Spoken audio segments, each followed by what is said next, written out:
প্রিয় শিক্ষার্থী বন্ধুরা, সকলে কেমন আছো? আশা করি সবাই অনেক বেশি ভালো আছো। আজকে আমরা পড়ব ক্লাস 9-10-এর একটি গুরুত্বপূর্ণ কবিতা। কবিতাটির নাম হচ্ছে বৃষ্টি এবং কবিতাটির লেখক হচ্ছে ফররুখ আহমদ। তো আমরা আজকের ক্লাসে কি কি দেখব?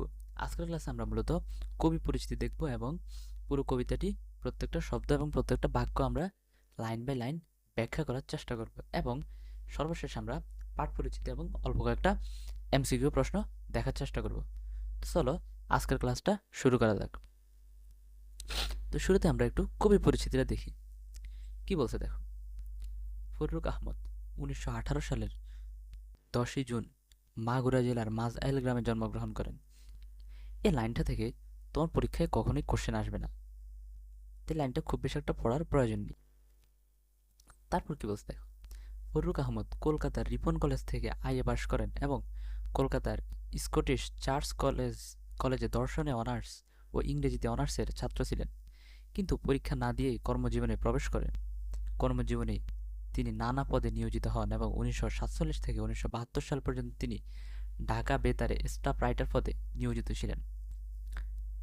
এরপর কি বলছে দেখো। ইসলামী আদর্শ ঐতিহ্য তাকে কাব্য সৃষ্টিতে প্রেরণা জুগিয়েছে।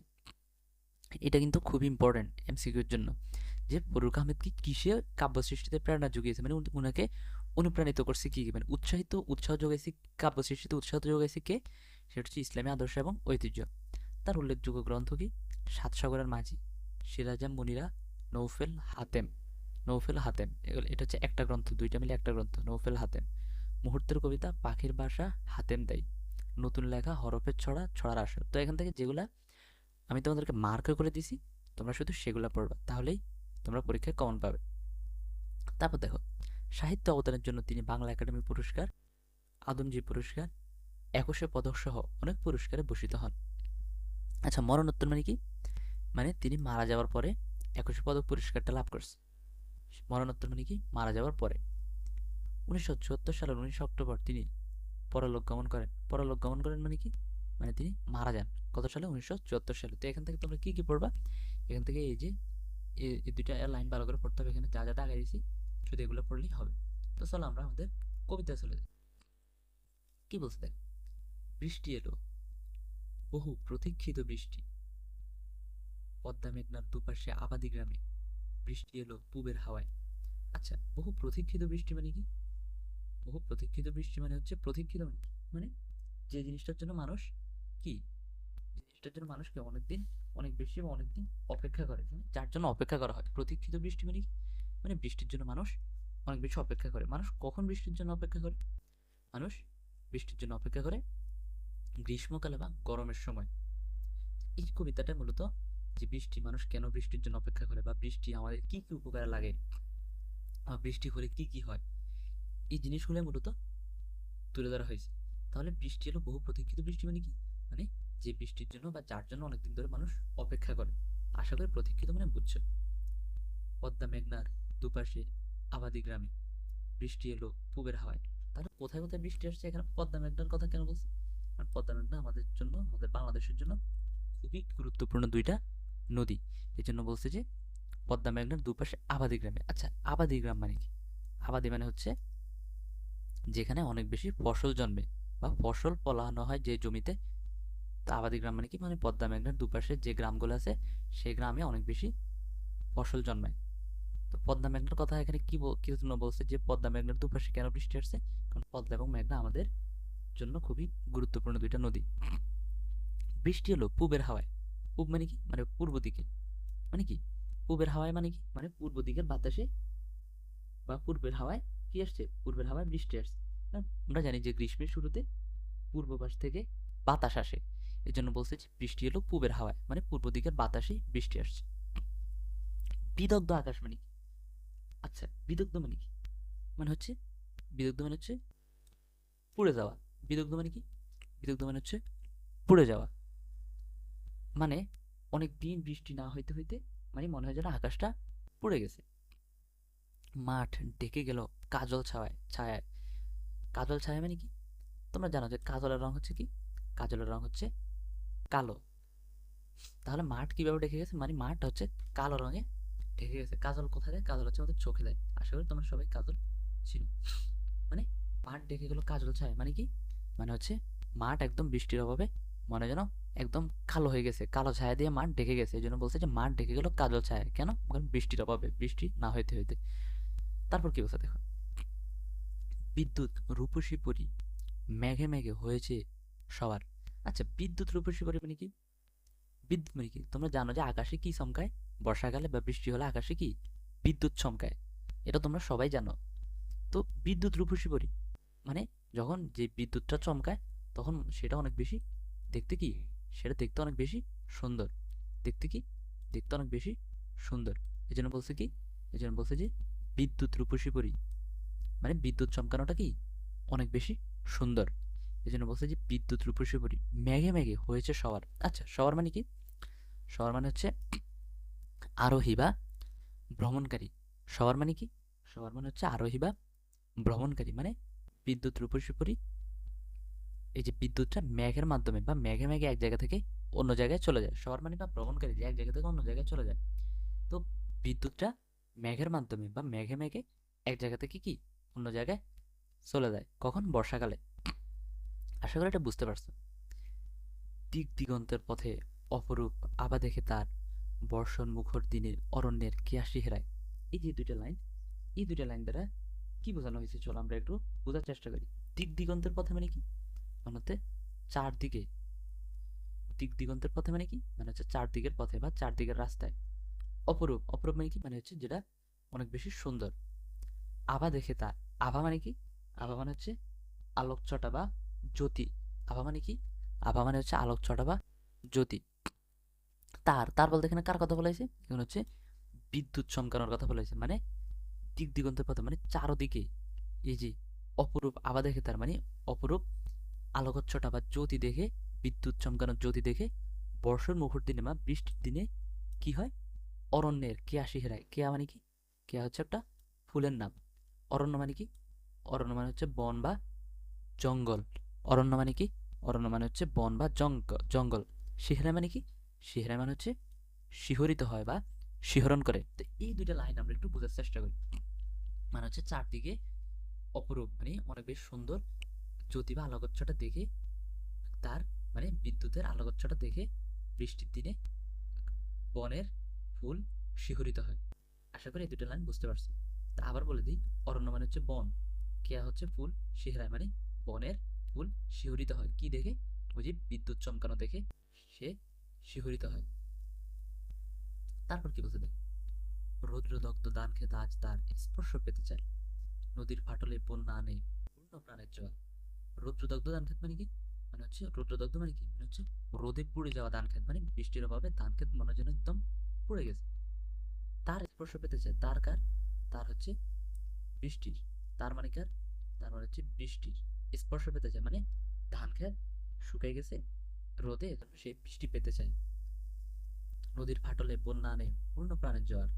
নদীর ফাটলে মানে কি? মানে হচ্ছে নদীর আশেপাশে যখন যখন গ্রীষ্মকালে বৃষ্টি হয় না, তখন নদীর আশেপাশে একদম কি শুকিয়ে যায়, পাটল ধরে। তো বন্যা আনে, এখানে বন্যা, এখন তোমরা বলতে পারো যে ভাই বন্যা তো কখনো ভালো না, অনেক বেশি বন্যা হলে তো সেটা তো আমাদের ক্ষতিও করে। কিন্তু এখানে বলা হচ্ছে যে মানে উপকারী বৃষ্টি। এখানে বন্যা বলতে বোঝাচ্ছে যে উপকারী বৃষ্টি আনে পূর্ণ প্রাণের জোয়ার। কোথায়? নদীতে। রুগ্ন বৃদ্ধ ভিখারির রগ ওটা হাতের মতন, রুক্ষ মাঠ আসমান শোনে সেই বর্ষণের সুর। এটা কি বোঝাইছে দেখো, এই দুইটা নাম একটু বোঝার চেষ্টা করি। রুগ্ন মানে কি? রুগ্ন মানে হচ্ছে রোগা। রুগ্ন মানে কি? রুগ্ন মানে হচ্ছে বৃদ্ধ মানে কি? বয়স্ক। ভিখারি মানে কি? এটা তো তোমরা জানোই। রগ ওটা হাতের মতন মানে মানে মানুষ যখন বয়স্ক হয়ে যায় তখন দেখবা তার হাতের মধ্যে কি রগ দেখা যায়। রগ মানে কি? ধমনী বা শিরা। মানে দেখবা তার হাতের মধ্যে, মানুষ যখন বয়স্ক হয়ে যায় তখন তার হাতের মধ্যে কি হাতের রগগুলো মানে স্পষ্টভাবে বোঝা যায়। তো কোনো মানুষ যদি খাবার খাইতে না পারে, বৃদ্ধ বয়সে যদি তার খাবারের অভাব থাকে, তখন কি তার হাতের রগ কি আরো ভালো মতো দেখা যায়। তো এখানে বলছে যে রুগ্ন বৃদ্ধ ভিখারির রগ ওঠা হাতের মতো, নয় ভিখারি যে খাবার পায় না বা খাবারের অভাব থাকে, তো যখন তার হাতের রগ উঠে সে রগের মতন রুক্ষ মাঠ আসমান শুনে সে বর্ষণের সুর। মানে কি, মানে যে বৃদ্ধ তার যে বৃদ্ধ খাবার খাইতে পারে না, সে কিসের অপেক্ষা থাকে? সে যেমনি ভাবে খাবারের অপেক্ষা থাকে, তেমনি ভাবে রুক্ষ মানে শুকনা মাঠ, আসমান শুনে কি সে বর্ষণের সুর মানে শুকনা মাঠ এবং আসমানও কি সে বর্ষার জন্য অপেক্ষা করে। মানে কি, আবার বলতেছি, মানে বৃদ্ধ লোক যে খাবারের অভাবে থাকে, খাবার পায় না, রোগ দেখা যায় খাবারের অভাবে হাতের, সে যেমনিভাবে খাবারের অপেক্ষা থাকে, তেমনিভাবে শুকনা মাঠ এবং আসমান বা আকাশ বর্ষণের জন্য বা বৃষ্টির জন্য অপেক্ষায় থাকে। তৃষিত বনের সাথে জেগে ওঠে তৃষাতপ্ত মন। আচ্ছা, তৃষিত বনের সাথে কি জেগে ওঠে? তৃষিত বনের সাথে তৃষাতপ্ত মন জেগে ওঠে। মানে কি তৃষিত মানে কি, মানে হচ্ছে তৃষ্ণার্ত। তৃষিত মানে কি, তৃষিত মানে হচ্ছে তৃষ্ণার্ত, মানে তৃষ্ণার্ত বন মানে কি, মানে বনের মধ্যে বা প্রকৃতিতে যখন অনেকদিন থেকে বৃষ্টি হয় না, তখন সে বৃষ্টির জন্য একদম পিপাসার্ত হয়ে থাকে। তৃষিত মানে কি, পিপাসার্ত বা তৃষ্ণার্ত, মানে যে পানির অপেক্ষা থাকে। তেমনিভাবে বন কি কিসের অপেক্ষা থাকে? বৃষ্টির অপেক্ষা থাকে। জেগে ওঠে তৃষাতপ্ত মন। তৃষাতপ্ত মন মানে কার মন? তৃষাতপ্ত মন মানে হচ্ছে মানুষের মন। তৃষাতপ্ত মন মানে কি, মানে মানুষের মন বৃষ্টির জন্য জেগে ওঠে। পাড়ি দিয়ে যেতে চায় বহু পথ প্রান্তর বন্ধুর। তাহলে কে পাড়ি দিয়ে যেতে চায় বহু পথ? বহু পথ মানে কি, মানে অনেক পথ। কে পাড়ি দিয়ে যেতে চায়? যে তৃষাতপ্ত মন বা মানুষের মন। প্রান্তর বন্ধুর, প্রান্তর মানে কি মাঠ, বন্ধুর মানে কি, বন্ধুর মানে হচ্ছে উঁচু নিচু মাঠ। মানে বর্ষার দিনে মানুষ বা তৃষাতপ্ত মন বা মানুষের মন চায় যে অনেক দূর চলে যেতে, যেখানে বিস্তৃত দিন পড়ে আছে নিঃসঙ্গ নির্জন। তাহলে বিস্তৃত দিন মানে কি, মানে হচ্ছে বিস্তৃত দিন মানে হচ্ছে ভুলে যাওয়া দিন বা হারিয়ে যাওয়া অতীতের দিন। মানে এই যে লেখক বর্ষাকালে তার, মানে তার স্মৃতিকাতর হয়ে পড়ছে, মানে উনি বর্ষাকালে কি, মানে একদম তার অতীত জীবনে ফিরে চলে যেতে চায়। মানে তার ছোটবেলার যে অতীতটা ছিল, বর্ষার দিন, সে অতীতটা কি ছিল, অনেক ভালো ছিল। সে অতীতটা তিনি কি অনেক ভালো কাটাইছে, এই জন্য তিনি অনেক দূর চলে যেতে চান, যেখানে বিস্তৃত দিন পড়ে আছে, মানে তার অতীতের দিনগুলো যেখানে পড়ে আছে। নিঃসঙ্গ নির্জন, নিঃসঙ্গ মানে কি, মানে একা একা, নির্জন মানে কি, মানে যেখানে কোনো মানুষ নেই, মানে জনমানবহীন, সেখানে বর্ষার মেঘ জাগে আজ বিষণ্ণ মেধুর। আচ্ছা, মেদুর মানে কি, মেদুর মানে হচ্ছে নরম বা কোমল। আর বিষণ্ণ মানে কি, বিষণ্ণ হচ্ছে দুঃখ ভারাক্রান্ত। তো লেখক কোথায় চলে যেতে চায়? লেখক এমন একটা জায়গা চলে যেতে চায় যেখানে কি একা একা বা জনমানব মানুষজন খুবই কম, সেখানে বর্ষার মেঘ জাগে। মানে বর্ষার মেঘ জাগে আজ বিষণ্ণ মেদুর, মানে নরম কোমল, মানে একটা কি, মানে একটা একই সাথে একটা দুঃখ আর এর সাথে কি, মানে একটা ভালো বা নরম বা কোমল স্মৃতি। মানে লেখক এমন একটা জায়গা চলে যেতে চায় তার অতীতে, যেখানে কি মানে ভালো খারাপ মিলিয়ে তার কি দিনগুলো ছিল। আশা করি তোমরা আজকের কবিতাটা বুঝতে পারছো। চলো আমরা শব্দার্থের টিকাগুলো দেখার চেষ্টা করি।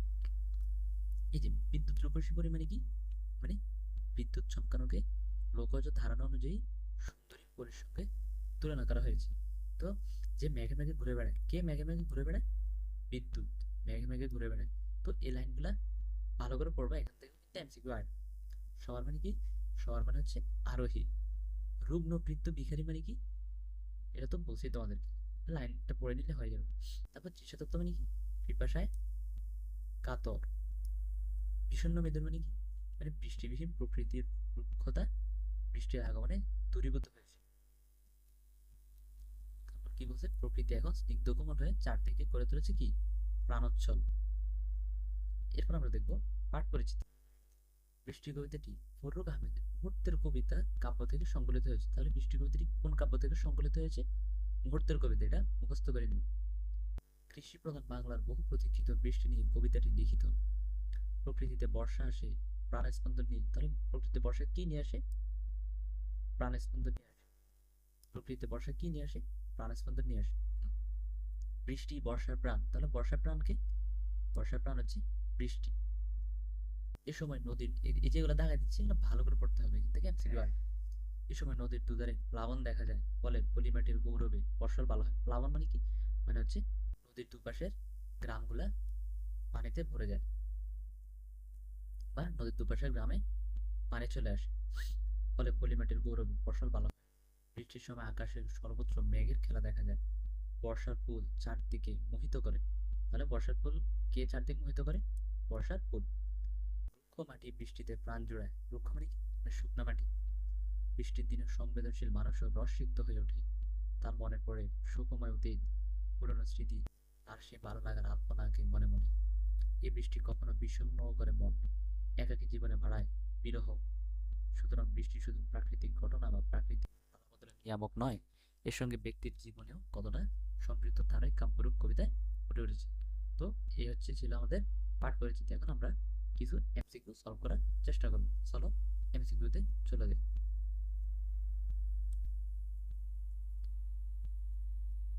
এই যে আমাদের প্রথম এমসিকিউ। প্রথম এমসিকিউ কি বলছে? কবি বিদ্যুৎকে কার সঙ্গে তুলনা করেছে? চলো আমরা কবিতা দেখি যে কবি বিদ্যুৎকে কার সঙ্গে তুলনা করছে। এই যে কি বলছে দেখো, বিদ্যুৎ রূপসী পরী। বিদ্যুৎ কি? বিদ্যুৎ হচ্ছে রূপসী পরী, মানে রূপসী পরী মানে পরী। আমরা যখন পরীর কথা চিন্তা করি তখন আমাদের মনে কি আসে? যে পরী কি দেখতে অনেক বেশি সুন্দর। তো তেমনি ভাবে বলছে যে বিদ্যুৎ অনেক বেশি সুন্দর। তাহলে বিদ্যুৎকে কার সাথে তুলনা করা হয়েছে? পরীর সাথে। তো এই যে এমসিকিউটা, প্রথম এমসিকিউটা এই লাইন থেকে নেওয়া হয়েছে। চলো আমরা পরের এমসিকিউতে চলে যাই। তো আমাদের পরের এমসিকিউ হচ্ছে, রুগ্ন বৃদ্ধ ভিখারির রগ ওঠা হাতের মতন, রুক্ষ মাঠ আসমান। এই চিত্রকল্পে কি ফুটে উঠেছে? এই চিত্রকল্পে ফুটে উঠেছে যে প্রকৃতির বৈরিতা। পরের এমসিকিউ দেখো, যে আজিকার রোদে রোদ ঘুমায় পড়েছে ঘোলাটে মেঘের আড়ে। আজিকার মানে কি? মানে হচ্ছে আজকের। আজিকার মানে কি? আজিকার মানে হচ্ছে আজকের। আজকের রোদ ঘুমায় পড়েছে ঘোলাটে মেঘের আড়ে, মানে মেঘের জন্য রোদ কি? রোদ একদম ঘুমায় পড়ছে, মানে রোদ হচ্ছে চলে গেছে মেঘের জন্য, মেঘের আড়ে বা মেঘের আড়ালে। আড়ে মানে কি? আড়ে মানে হচ্ছে আড়ালে। এই বক্তব্যের বিপরীত ভাব রয়েছে যে বাক্যে। কোন বাক্যে? চলো দেখি। বর্ষণ মুখর দিনে অরণ্যের কে হাসি হেরায়, রৌদ্রদগ্ধ ধান খেতে আজ তার স্পর্শ পেতে চায়, দুপাশে আবাদি গ্রামের বৃষ্টি এলো পুবের হাওয়ায়। তাহলে আমাদের উত্তর কি? দেখো, এখানে বুঝেছে যে এই যে লাইনটা বুঝেছে যে মেঘের জন্য রোদটা একদম কি চলে গেছে। তো বক্তব্য এই যে কথাটার বিপরীত অর্থ, বিপরীত বাক্য কোথায় রয়েছে দেখো। রৌদ্রদগ্ধ ধান খেত আজ তার স্পর্শ পেতে চায়, মানে এখানে বলছে যে ধান ক্ষেত কি একদম রৌদ্রদগ্ধ, মানে রোদে পুড়ে গেছে। আর এখানে বলছে যে রোদ একদম কি চলে গেছে, রোদ ঘুমায় পড়ছে। তাহলে অ্যান্সার কি? অ্যান্সার হচ্ছে এই যে খ। আর এক আর তিন কেন অ্যান্সার হবে না? কারণ বর্ষার মুখের দিনে অরণ্যের কি আসি হয়, এখানে রোদের কোনো কথা নেই। আবার এখানে বলছে যে দুপাশে আমাদের গ্রামে বৃষ্টি এলো পুবের হাওয়ায়। তাই অ্যান্সার কি? অ্যান্সার হবে খ। এরপর কি বলতে দেখো, এরূপ বৈপরীত্যের কারণ কি? কারণ কি হচ্ছে বর্ষণের আকাঙ্ক্ষা। কারণ এখানে হচ্ছে কি মেঘের আড়ালে বা বৃষ্টি আসতেছে, আর এখানে এখানে কি রৌদ্রদগ্ধ ধান খেতে আজ তার স্পর্শ পেতেছে, মানে এখানে কি? এখানে হচ্ছে কোনো বৃষ্টি নেই। তাহলে কি বর্ষণের আকাঙ্ক্ষা। আশা করি বুঝতে পারছো। চলো আমরা আমাদের পরের এমসিকিউতে চলে যাই। কি বলছে দেখো, 1947 থেকে 1972 সাল পর্যন্ত ফররুখ আহমেদ কোথায় কর্মরত ছিলেন? চলো এটা আমরা কবি পরিচিতি কোথায় আছে দেখার চেষ্টা করি। কি বলছে দেখো, 1947 থেকে 1972 সাল পর্যন্ত তিনি ঢাকা বেতারে স্টাফ রাইটার পদে নিয়োজিত ছিলেন। তাহলে কোথায় নিয়োজিত ছিলেন? ঢাকা বেতারে। বেতার মানে কি? বেতার মানে হচ্ছে রেডিও, মানে রেডিও অফিসে তিনি নিয়োজিত ছিলেন কত সাল থেকে? 1947 থেকে 1972 সাল পর্যন্ত। তো চলো আমরা আমাদের পরের এমসিকিউতে যাই। পরের এমসিকিউ কি? 1947 থেকে 1972 সাল পর্যন্ত ফররুখ আহমদ বাংলাদেশ বেতারে কোন পদে কর্মরত ছিলেন? কোন পদে? Staff writer. কোন পদে? Staff writer. তারপরে দেখো, ফররুখ আহমেদের কাব্য সৃষ্টির প্রেরণা কোনটি? ইসলামী ভাবধারা। এটা কিন্তু তোমাদের পাঠ পরিচিতি আমি দাগাই দিয়েছিলাম তোমাদেরকে। আমাদের পরের এমসিকিউ কি? কোনটি ফররুখ আহমেদ রচিত গ্রন্থ? এটা কিন্তু তোমাদেরকে আমি দেখাই দিয়েছিলাম পাঠ পরিচিতিতে, কবি পরিচিতিতে। কোনটা? সিরাজাম মুনিরা। কোনটা? সিরাজাম মুনিরা, ক নাম্বার। তারপর কি বলছে দেখো, কোনটি ফররুখ আহমেদ রচিত গ্রন্থ? কোনটি? মুহূর্তের কবিতা। এটাও পাঠ পরিচিতিতে আছে। আমি উত্তরগুলা লিখে রাখছি যাতে তোমরা চিন্তা করে বলতে পারো। তারপর কি বলছে দেখো, বৃষ্টি কবিতায় বহু প্রতীক্ষা। এখানে এটা হবে প্রতীক্ষা। কিসের জন্য? অবশ্যই কার জন্য? বৃষ্টির জন্য। কারণ প্রথম লাইনে আছে কি? বৃষ্টি এলো। কেমন বৃষ্টি? বহুল প্রতীক্ষিত বৃষ্টি। তারপর কি বলছে? বৃষ্টি কবিতায় কোন নদীটির কথা বলা হয়েছে? বৃষ্টি কবিতায় পদ্মা এবং মেঘনা নদীর কথা বলা হয়েছে, তাহলে এখানে কি হবে স্যার? মেঘনা নদী। বৃষ্টি কবিতায় পদ্মা মেঘনার দুপাশে কিসের কথা বলা হয়েছে? তাহলে পদ্মা মেঘনার দুপাশে কিসের কথা বলা হয়েছে? আবাদি গ্রামের কথা। এটা কিন্তু কি কবিতা আছে। বৃষ্টি আসার আগে আকাশের অবস্থা কি ছিল? তাহলে এটা আমরা কবিতা থেকে দেখে আসি। এই যে দেখো এখানে বলছে যে বিদগ্ধ আকাশ, মাঠ ঢেকে গেল কাজল ছায়। তাহলে আকাশ কেমন ছিল বৃষ্টি আসার আগে? বিদগ্ধ। তো এই এমসিকিউটা এখান থেকে নেওয়া। চলো আমরা পরের এমসিকিউতে যাই। তাহলে কেমন ছিল? বিদগ্ধ। পরের এমসিকিউ কি? বৃষ্টি কবিতায় আকাশ, মাঠ কিসে ঢেকে যাওয়ার কথা বলা হয়েছে? আকাশ এবং মাঠ কিসে ঢেকে গেছে? কাজল ছায়া। কিসে? কাজল ছায়া। এটা কিন্তু কবিতা আছে। বিদ্যুৎ রূপসী করি কিসে সহার হয়েছে? চলো এটা আমরা দেখি কোথায় আছে। এই যে দেখো, বিদ্যুৎ রূপসী পরী মেঘে মেঘে হয়েছে শহর। তাহলে কিসে শহর হয়েছে? মেঘে মেঘে। তাহলে এই এমসিকিউটা এখান থেকে নেওয়া হয়েছে। চলো আমরা আমাদের পরের এমসিকিউতে যাই। এই যে দেখো এটা হবে মেঘে মেঘে।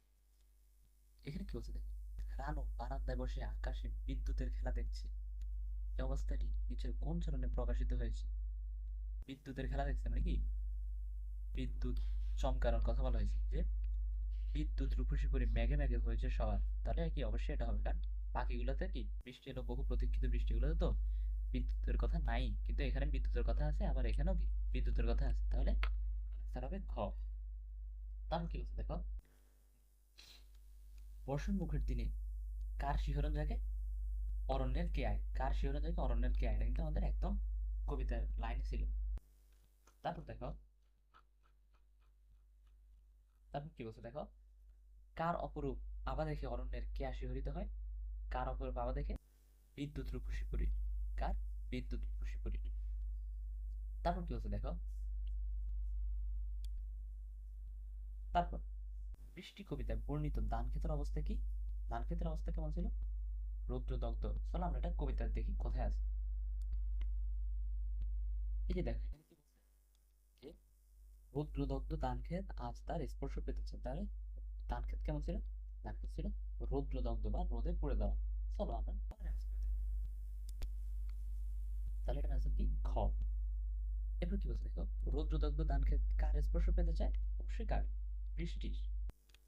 নদীর ফাটলে প্রাণের জোয়ার আনে কোনটি? নদীর ফাটলে প্রাণের জোয়ার আনে কি? বন্যা। কি বলছিলাম যে উপকারী বন্যা বা কম বৃষ্টি।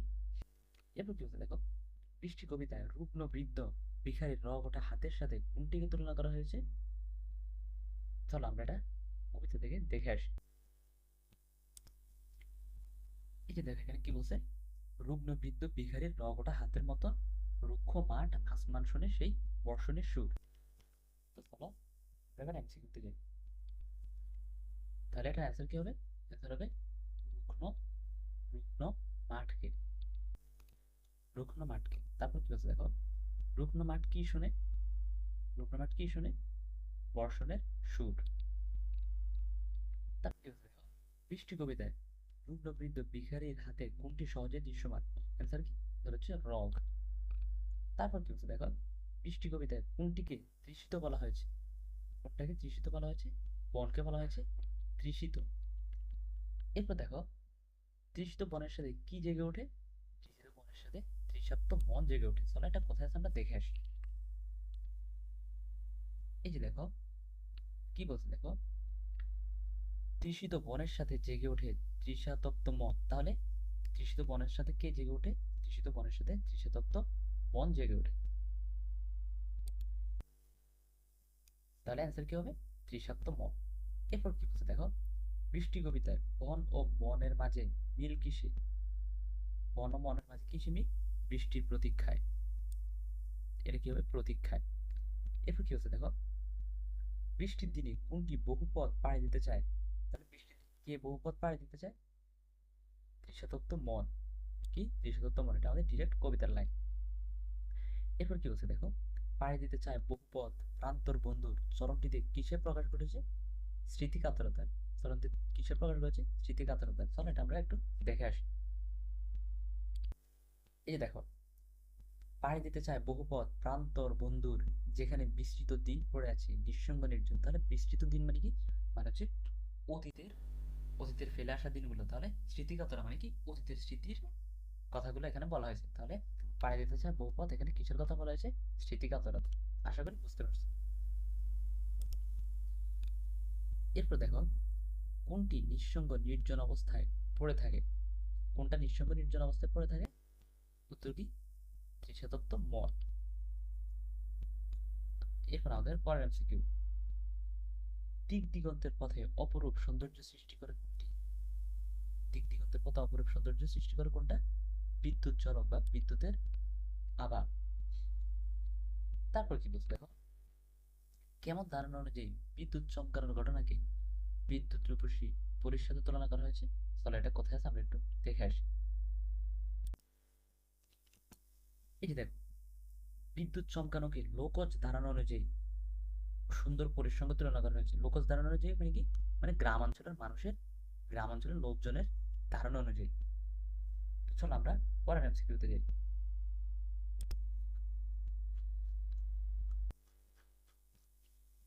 তাহলে অ্যান্সার কি হবে? লোকজ ধারণা। শহর শব্দের অর্থ কি? ভ্রমণকারী বা আরোহী। এরপর কি বলছে দেখো, তৃষ্ণা কাতর মাঠ ঘাট কিসের প্রতীক? কিসের? অবশ্যই গ্রীষ্মের। মানে প্রতীক মানে কি? মানে তৃষ্ণা কাতর মাঠ ঘাট দ্বারা কি কি বোঝানো হয়েছে? মানে তৃষ্ণা কাতর মানে তৃষার্ত, মানে পানির জন্য তৃষার্ত। তাহলে মানুষ কখন পানির জন্য তৃষার্ত থাকে? বর্ষাকালে? বর্ষাকালে তো এমনিই পানি আছে, বর্ষাকালে কি কেউ পানির জন্য তৃষার্ত থাকবে? কখনোই না। তাহলে অ্যান্সার কি হবে? অ্যান্সার হবে গ্রীষ্মের। তারপর কি বলতে, বৃষ্টি কবিতার সর্বশেষ চরণে কি প্রকাশ পেয়েছে? তো চলো আমরা দেখে আসি সর্বশেষ লাইনটাতে কি বোঝানো হয়েছে।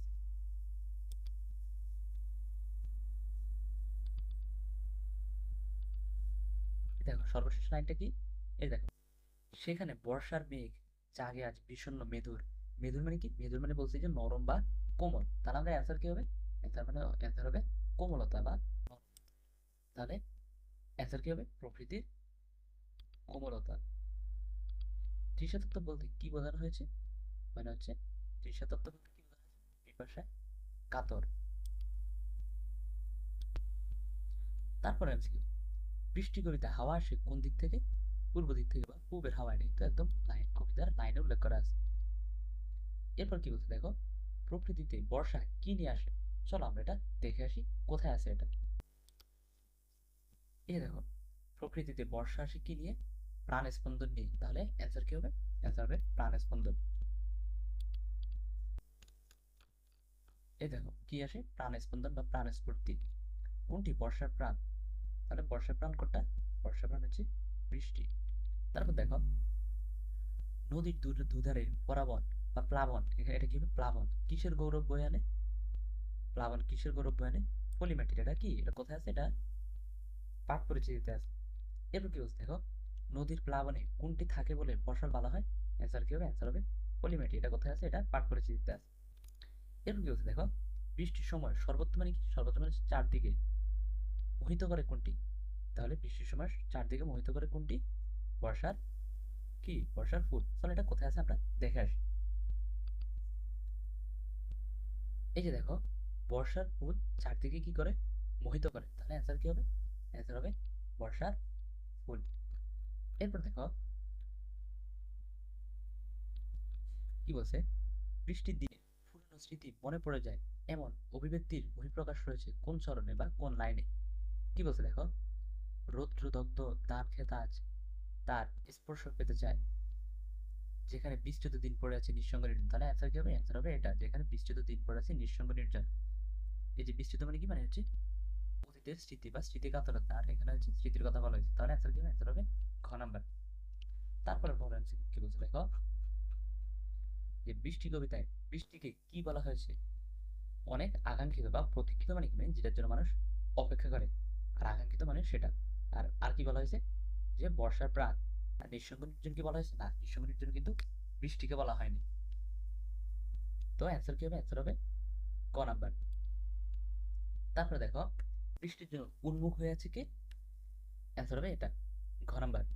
মানে সবাই। তৃষাতত্ত্ব মন অবশ্যই বৃষ্টির জন্য অপেক্ষা করে, বন অপেক্ষা করে, আবার ধান খেতে অপেক্ষা করে। মানে সবাই বৃষ্টির জন্য অপেক্ষা করে। তারপর কি বলছে দেখো, রুগ্ন বৃদ্ধ ভিখারির রগটা হাতের সাথে মাঠের তুলনা করা হয়েছে কেন? কেন? কারণ অসমান বলে আর রুগ্ন বলে, তাহলে অ্যান্সার কি? অ্যান্সার হবে ক। তারপর কি বলছে দেখো, বৃষ্টি কবিতায় বর্ণিত হয়েছে বৃষ্টির সাথে কি কি বর্ণিত হয়েছে? বৃষ্টির সাথে প্রকৃতির সম্পর্ক আর মানব মনের সম্পর্ক, তাহলে অ্যান্সার কি হবে? অ্যান্সার হবে খ নাম্বার। চলো, এটা কোথায় আছে আমরা একটু দেখে আসি। এই যে দেখো, সুতরাং বৃষ্টি শুধু প্রাকৃতিক ঘটনা ঘটনা বা প্রাকৃতিক পালাবদলের নিয়ামক নয়, মানে বৃষ্টি শুধু প্রাকৃতিক ঘটনা না, তার সাথে কি মানে ব্যক্তির বা জীবনেও জীবনও কতটা সম্পৃক্ত তার ওই কাব্যরূপ কবিতায় ফুটে উঠেছে। তাহলে এই এমসিকিউটা কি? এই যে এখান থেকে নেওয়া হয়েছে। আশা করি বুঝতে পারছো। চলো আমরা দেখি পরবর্তীতে কি আছে। এরপর কি বলছে দেখো, বৃষ্টির ছোঁয়ায় প্রকৃতি কি হয়ে যায়? স্নিগ্ধ কোমল হয়ে যায় আর কি প্রাণোচ্ছ্বাসে ভরপুর হয়ে যায়। এখানে কি রুক্ষ, রুক্ষ কি হয়? রুক্ষ মানে কি শুকনা। বৃষ্টির ছোঁয়ায় কি প্রকৃতি কখনো শুকায় যায়? না। তাহলে অ্যান্সার হবে কি? অ্যান্সার হবে ঘ নাম্বার। এরপর কি বলছে দেখো, বৃষ্টি কবিতায় বিদ্যুৎ রূপসী পরি বলতে কি বলা হয়েছে? একটি লোকজ ধারণাকে আর বিদ্যুৎ চমকানোর ঘটনাকে। তাহলে অ্যান্সার কি? অ্যান্সার হবে ক নাম্বার। তো আমাদের আজকের কবিতাটা এখানেই শেষ। আমরা পরবর্তী ক্লাসে কি দেখবো? পরবর্তী ক্লাসে আমরা সৃজনশীল প্রশ্ন সলভ করার চেষ্টা করব। আল্লাহ হাফেজ সবাইকে।